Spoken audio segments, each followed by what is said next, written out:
ആദ്യത്തെ കോൺട്രാസെപ്റ്റീവ് മെത്തേഡാണ് ഫസ്റ്റ് നമ്മൾ പറഞ്ഞ നാച്ചുറൽ അഥവാ ട്രഡീഷണൽ മെത്തേഡ്സ്. നാച്ചുറൽ അഥവാ ട്രഡീഷണൽ മെത്തേഡ്സ് അതിൽ വരുന്ന വീണ്ടും ആ നാച്ചുറൽ അഥവാ ട്രഡീഷണൽ മെത്തേഡിൽ 3 കാറ്റഗറികളുണ്ട്. ഏത് കോൺട്രാസെപ്റ്റീവ്സിലും അതിൽ നാച്ചുറലായിട്ടുള്ള കോൺട്രാസെപ്റ്റീവ്സിലും എല്ലാത്തിൻ്റെയും മെയിനായിട്ടുള്ള എയിം എന്ന് പറഞ്ഞാൽ സ്പേമിൻ്റെയും ഓവത്തിൻ്റെയും മീറ്റിങ്ങിനെ പ്രിവെൻറ്റ് ചെയ്യാമെന്നാണ്. അവർ തമ്മിൽ മീറ്റ് ചെയ്യാൻ ഫിസിക്കലി അവരുടെ മീറ്റിംഗ് പ്രിവെൻറ്റ് ചെയ്യുക എന്നുള്ളതാണ് നാച്ചുറൽ അഥവാ ട്രഡീഷണൽ കോൺട്രാസെപ്റ്റീവ്സിൻ്റെ ഉദ്ദേശം. അപ്പോൾ ഈ നാച്ചുറൽ ട്രഡീഷണൽ മെത്തേഡിൻ്റെ പ്രിൻസിപ്പിൾ എന്ന് പറയുന്നത് എന്താണ്? Avoid chances of meeting between ovum and sperm. ഓവത്തിൻ്റെയും സ്പേമിൻ്റെയും മീറ്റിങ്ങിനുള്ള ചാൻസുകൾ പരമാവധി കുറയ്ക്കുക, മാക്സിമം അവോയ്ഡ് ചെയ്യുക. സ്പേമും ഓവം ഫിസിക്കലി മീറ്റ് ചെയ്യാൻ അനുവദിക്കാതിരിക്കുക എന്നാണ് ഈ പറഞ്ഞ നാച്ചുറൽ ട്രഡീഷണൽ മെത്തേഡിൻ്റെ പിന്നിലുള്ള പ്രിൻസിപ്പിൾ. സോ സ്പേമും ഓവും ഫിസിക്കലി മീറ്റ് ചെയ്യണില്ലെങ്കിൽ അവിടെ ഫെർട്ടിലൈസേഷൻ നടക്കില്ല. സോ പ്രഗ്നൻസി അല്ലെങ്കിൽ കൺസെപ്ഷൻ ഉണ്ടാവില്ല. സോ കൺസെപ്ഷൻ അല്ലെങ്കിൽ പ്രഗ്നൻസി പ്രിവെൻറ്റ് ചെയ്യാനായിട്ട് physical meeting of sperm and ovum prevent ചെയ്താൽ മതി. അതാണ് ട്രഡീഷണൽ അഥവാ നാച്ചുറൽ മെത്തേഡിൻ്റെ പ്രിൻസിപ്പിൾ.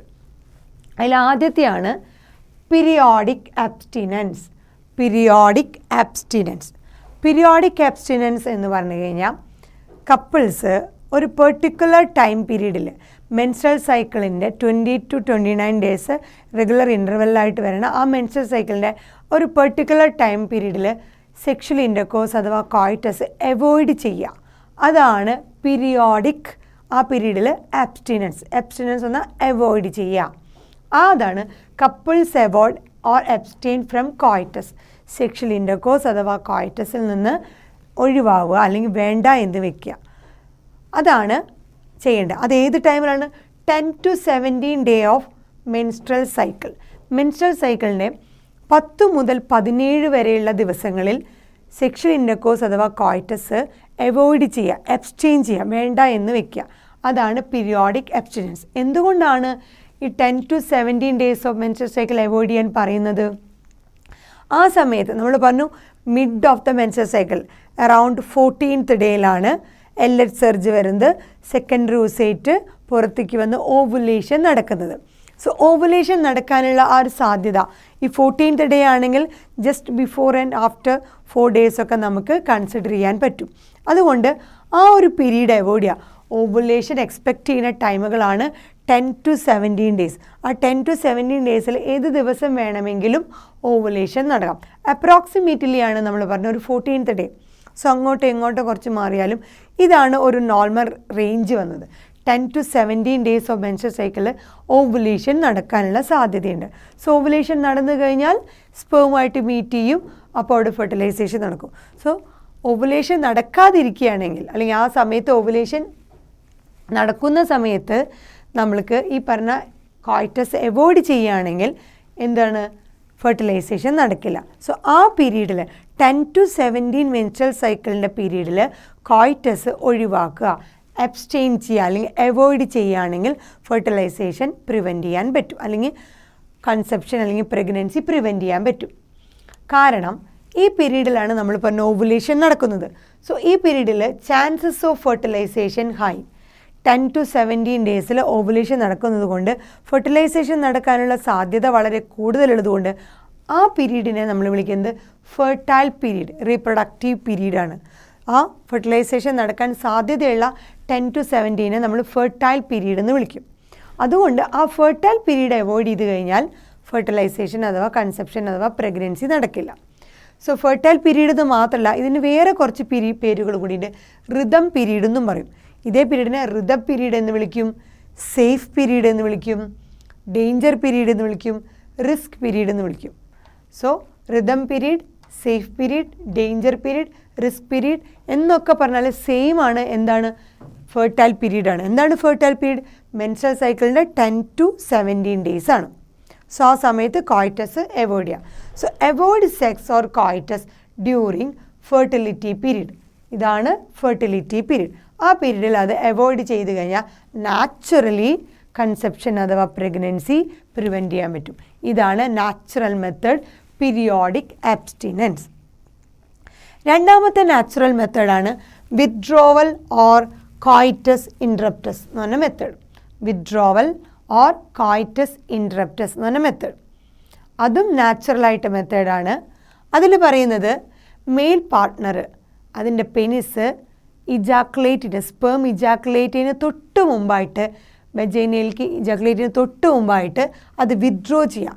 പെനിസ് വെജൈനയിലേക്ക് ഇജാക്കുലേറ്റിന് മുമ്പായിട്ട് കറക്റ്റായിട്ട് പെനിസ് വിത്ഡ്രോ ചെയ്യുന്ന അങ്ങനെയാണെങ്കിൽ insemination male gamete female genital ട്രാക്റ്റിൽ എത്തുന്നത് തടയും. ആ ഇൻസെമിനേഷൻ പ്രിവെൻറ്റ് ചെയ്യാം. ഇൻസെമിനേഷൻ പ്രിവെൻറ്റ് ചെയ്ത് കഴിഞ്ഞാലും ഫെർട്ടിലൈസേഷൻ അഥവാ കൺസെപ്ഷൻ പ്രഗ്നൻസിയിലേക്ക് ലീഡ് ചെയ്യില്ല. അതും ഒരു നാച്ചുറലായിട്ട് മെത്തേഡാണ്.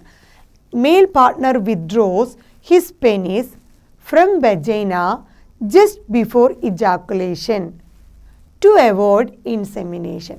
സോ ഇൻസെമിനേഷൻ അവോയ്ഡ് ചെയ്യാൻ വേണ്ടിയിട്ട് മെയിൽ പാർട്ട്ണർ അദ്ദേഹത്തിൻ്റെ പെനിസിനെ വെജൈനിൽ നിന്ന് വിത്ഡ്രോ ചെയ്യുക. എപ്പോഴാണ്? ജസ്റ്റ് ബിഫോർ ഇജാക്കുലേഷന് തൊട്ട് മുമ്പായിട്ട്. ഇജാക്കുലേറ്റ് ചെയ്ത് കഴിഞ്ഞ് സ്പേം അതിൽ വെജൈനൽ ട്രാക്റ്റിൽ വന്നു കഴിഞ്ഞാൽ ഫെർട്ടിലൈസേഷനുള്ള ചാൻസുകളുണ്ട്. സോ അതിന് മുമ്പായിട്ട് തന്നെ ജസ്റ്റ് ബിഫോർ ഇജാക്കുലേഷൻ മുമ്പായിട്ട് വിത്ഡ്രോ ചെയ്ത് കഴിഞ്ഞാൽ കൺസെപ്ഷൻ അഥവാ പ്രഗ്നൻസി തടയാൻ പറ്റും. ഈ മെത്തേഡിന് മെയിൽ ആൻഡ് ഫീമെയിൽ പാർട്ട്നേഴ്സ് തമ്മിൽ നല്ല അണ്ടർസ്റ്റാൻഡിങ് ഉണ്ടായിരിക്കണം, എന്നാലേ ഇത് സക്സസ്ഫുള്ളായിട്ട് വരുള്ളൂ. സോ അതും ഒരു നാച്ചുറൽ മെത്തേഡാണ്. മെഡിസിൻസും വേറെ ഒന്നും തന്നെ യൂസ് ചെയ്യുന്നില്ല, ഡിവൈസുകളില്ല. അതാണ് വിത്ഡ്രോവൽ ഓർ കോയിറ്റസ്. കോയിറ്റസ് എന്ന സെക്ഷൻ. ഇൻട്രപ്റ്റസ് അത് ജസ്റ്റ് ഇൻട്രപ്റ്റ് ചെയ്യുക, അവിടെ വെച്ച് നിർത്തുക. ഇജാക്കുലേറ്റ് ചെയ്യുന്നതിന് മുമ്പായിട്ട് അത് വിത്ഡ്രോ ചെയ്യുന്നത് കൊണ്ട് കോയിറ്റസ് ഇൻട്രപ്റ്റ് ചെയ്യാണ്, ബ്ലോക്ക് ചെയ്യണമെന്ന് അർത്ഥം. മൂന്നാമത്തെ നാച്ചുറൽ മെത്തേഡാണ് ലാക്ടേഷണൽ അമ്നീറിയ. ലാക്ടേഷണൽ അമ്നീറിയ ഇതും ഒരു നാച്ചുറൽ മെത്തേഡാണ്.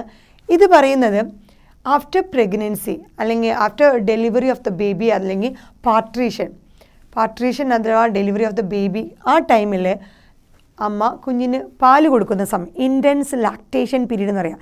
ആ ലാക്ടേഷൻ പീരീഡിൽ സാധാരണയായി മെൻസ്ട്രേഷൻ ആൻഡ് ഓവുലേഷൻ ഈ മെൻസ്ട്രൽ സൈക്കിളിൻ്റെ ഇവൻറ്റുകളൊന്നും തന്നെ നടക്കില്ല. So normally no menstruation and no ovulation ആയിരിക്കും ആ ഇൻറ്റൻസ് ലാക്ടേഷൻ പീരീഡിലും. ആഫ്റ്റർ പാർട്ടീഷൻ അല്ലെങ്കിൽ ഡെലിവറി ഓഫ് ദ ബേബി കഴിഞ്ഞ് ആ ലാക്ടേഷൻ നല്ലോണം കുഞ്ഞിന് പാല് കൊടുക്കുന്ന ആ ഇനീഷ്യൽ കുറച്ച് മാസങ്ങളിൽ, അതാണ് നമ്മൾ ഇൻറ്റൻസ് ലാക്ടേഷൻ എന്ന് പറയുന്നത്. ആ ടൈമിൽ മെൻസ്ട്രൽ സൈക്കിള് ഇല്ല, മെൻസ്ട്രേഷൻ ഇല്ല, ഓവുലേഷൻ ഇല്ല, കുറച്ച് സ്റ്റോപ്പാക്കി വെച്ച പോലെ ഇരിക്കും. ആ സമയത്ത് ചാൻസസ് ഓഫ് കൺസെപ്ഷൻ ഓൾമോസ്റ്റ് നിൽ. സോ ഓവുലേഷൻ നടക്കുന്നില്ല, അങ്ങനെയുള്ള മെൻസ്ട്രൽ സൈക്കിളിൻ്റെ ഇവൻറ്റുകളൊന്നും നടക്കാത്തത് കൊണ്ട് കൺസെപ്ഷൻ അഥവാ പ്രഗ്നൻസി നടക്കാനുള്ള സാധ്യതകൾ വളരെ കുറവാണ്, ഒട്ടും തന്നെ ഇല്ല എന്ന് പറഞ്ഞ ലെവലിലാണ്. ബിക്കോസ് മെൻസ്ട്രേഷൻ ഇല്ല, ഓവുലേഷൻ ഇല്ല. അതുകൊണ്ട് എപ്പോഴാണ് ഇൻറ്റൻസ് ലാക്ടേഷൻ, പാല് കൊടുക്കുന്ന ആ ഇനീഷ്യൽ ഡ്യൂറേഷനുള്ള കുറച്ച് മാസങ്ങളിൽ. അപ്പോൾ പറയുകയാണെങ്കിൽ as long as the mother breast feed, എത്ര കാലമാണ് അമ്മ ആ കുഞ്ഞിന് പാല് കൊടുക്കുന്നത്, ബ്രസ്റ്റ് ഫീഡിങ് നടന്നുകൊണ്ടിരിക്കുന്ന ആ കാലയളവിൽ ചാൻസസ് ഓഫ് കൺസെപ്ഷൻ ഓൾമോസ്റ്റ് നിൽ. ആ കാലയളവിലൊക്കെ ഈ പറഞ്ഞ കൺസെപ്ഷൻ അല്ലെങ്കിൽ പ്രഗ്നൻസിക്കുള്ള സാധ്യത വളരെ കുറവാണ്. എന്തുകൊണ്ടാണ്? ആ സമയത്ത് മെൻസ്ട്രേഷനോ ഓവുലേഷനോ ഒന്നും നടക്കുന്നില്ല. ഓവുലേഷൻ നടന്നില്ലെങ്കിൽ അവിടെ സ്പേമുമായിട്ട് മീറ്റ് ചെയ്യാനുള്ള സാധ്യതയില്ല. സോ അവിടെ കൺസെപ്ഷൻ പ്രഗ്നൻസി നടക്കാനുള്ള സാധ്യത വളരെ കുറവാണ്. ലാക്ടേഷണൽ ആ പീരീഡ് അതിനെ വിളിക്കുന്ന പേരാണ് ലാക്ടേഷണൽ അമ്നീറിയ. ഇനി പറയുകയാണെങ്കിൽ ഈ പീരീഡിന് കുറച്ച് ഡ്രോബാക്ക് ഉണ്ട്. ഇത് എപ്പോഴുമില്ല, ഒരു 2 വയസ്സ് വരെയൊക്കെ പാല് കൊടുക്കാൻ എന്നാണ് പറയണത്. പക്ഷേ ഇത് 2 വയസ്സ് വരെയൊന്നും ഈ ലാക്ടേഷൻ അമ്നീറിയ എന്ന് പറഞ്ഞ നാച്ചുറൽ മെത്തേഡ് വർക്കൗട്ട് ചെയ്യില്ല. ഇത് മാക്സിമം വർക്കൗട്ട് ചെയ്യുന്നത് ഇനീഷ്യൽ 6 മന്ത്സിലാണ്, ആഫ്റ്റർ പാർട്ടീഷൻ 6 മന്ത്സിലാണ്. Effective only up to maximum of 6 months following partition കഴിഞ്ഞിട്ട് ഡെലിവറി കഴിഞ്ഞിട്ടുള്ള മാക്സിമം 6 മന്ത്സിൽ മാത്രമേ ഇത് ഇഫക്റ്റീവ് ആവുള്ളൂ. അതിനുശേഷം ഇത് ഇഫക്റ്റീവ് ആവില്ല. പിന്നെ ഈ മെത്തേഡിൽ മെഡിസിൻസ് യൂസ് ചെയ്യുന്നില്ല, ഡിവൈസ് യൂസ് ചെയ്യുന്നില്ല. അതുകൊണ്ട് തന്നെ സൈഡ് എഫക്റ്റ് ഒന്നും തന്നെ ഇല്ല. സൈഡ് എഫക്ട്സ് അന്നിൽ അല്ലെങ്കിൽ സൈഡ് എഫക്റ്റ് ഇല്ല എന്ന് പറയാം. എന്തുകൊണ്ട്? മെഡിസിൻസും ഇല്ല, ഡിവൈസും യൂസ് ചെയ്യാത്തതുകൊണ്ട്. നാച്ചുറൽ മെത്തേഡാണ്.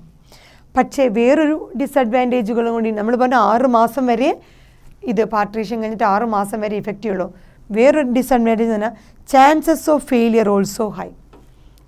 ഈ ചാൻസ് ഈ പറഞ്ഞ ഇത് വർക്ക് ചെയ്യാനുള്ള സാധ്യതകളും വളരെ കുറവാണ്. സോ ഫെയിലിയർ ആവാനായിട്ടുള്ള സാധ്യതകളും ഒരുപാട് കൂടുതലുണ്ട്.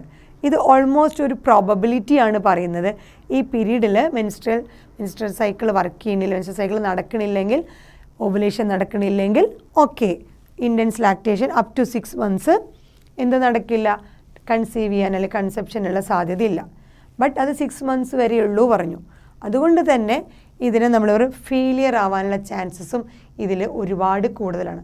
സോ ഇത്രയൊക്കെ ഉണ്ടെങ്കിലും chances of failure also high. നമുക്കതും കൺസിഡർ ചെയ്യേണ്ടതാണ്. ഇത്രയാണ് 3 നാച്ചുറലായിട്ടുള്ള മെത്തേഡുകൾ. പീരിയോഡിക് അബ്സ്റ്റിനൻസ്, ഈ പറഞ്ഞ ഫെർട്ടൈൽ പീരീഡ്, മെൻസ്ട്രൽ സൈക്കിളിൻ്റെ 10 to 17 ഫെർട്ടൈൽ പീരീഡ് അവോയ്ഡ് ചെയ്യുക.